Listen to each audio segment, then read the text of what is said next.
seen the little piggies crawling in the dirt. And for all the little piggies, life is getting worse. Always having dirt to play around. Greetings YouTube, this is the Garage Autonomist. In a previous video, I asked the question, what was the role of the police, or rather, did we need them? This time around, I'm going to be talking about the history of the police. Now, in the low bar, I will provide a few links. One is David Whitehouse's blog posting titled Origins of the Police. I think I've done this in the previous video, but I'm going to provide the link again. I'm also going to provide again the info shop link to the cops portal. I will also provide an excellent link to a slide share by Mr. Metter, and that is titled Cops Class Race, a Marxist Perspective. Prior to the 1800s, there wasn't a police force per se. You had sheriffs, marshals, deputized lawmen who dealt with keeping the peace and upholding laws of a given town in most of the United States. What passed for the law also looked different depending on which part of the United States you're talking about. In the North, in the Wild West, the sheriff and bands of deputized men who aided him. In the South, you had the slave patrols, organized groups of white men patrolling rivers and borders to prevent escaped slaves from getting into the North, and also used to keep the slaves in line. During the Civil War, slave patrols increased, and after the Civil War, slave patrols went on a steady increase in case there would be an attack or retaliation of the just freed population.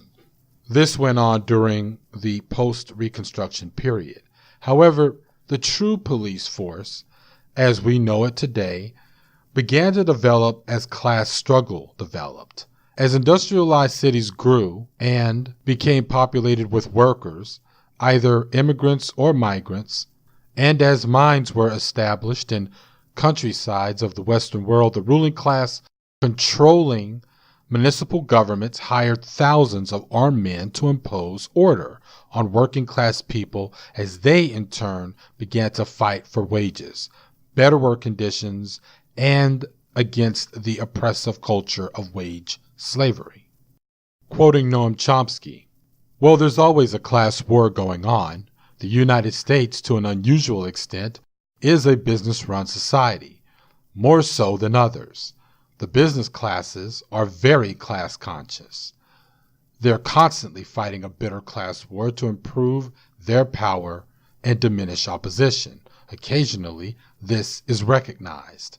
The enormous benefits given to the very wealthy, the privileges for the very wealthy here are way beyond those of other comparable societies and are part of the ongoing class war. Take a look at CEO salaries."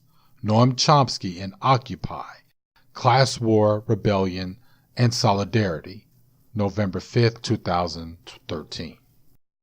So when I say that the true role of the police is about protecting property and keeping order, it is based on this historical fact of the police force's evolution. We, the general populace, did not create them. The rulers did, and in doing so, by design, it is the rich who have created their watchmen, their patrolmen, to protect them and their interests. This is not about individuals and why they say they put on a badge, or the broodmare wives' appreciation of their badge-wearing earners, or cops that rescue kittens from trees. When we talk about the role of the police, we are talking about what they do in a social and historical context. They do not prevent crime. Most crimes are committed with the police being only a phone call away after the fact.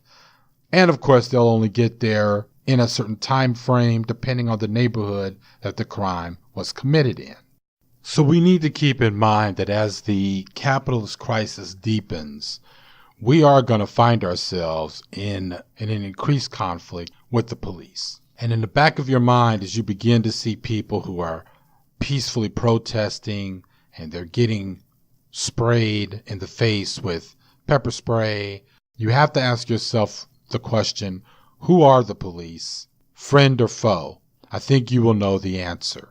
And the reason why one would find themselves asking this question, friend or foe, our entire lives being inundated and indoctrinated under cop culture, the belief that the police are our friends when indeed they are only a friend to one group of people in this entire society, that is the 1%, i.e. the ruling class.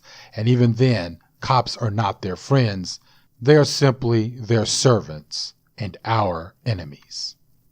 This is the Garage Autonomist.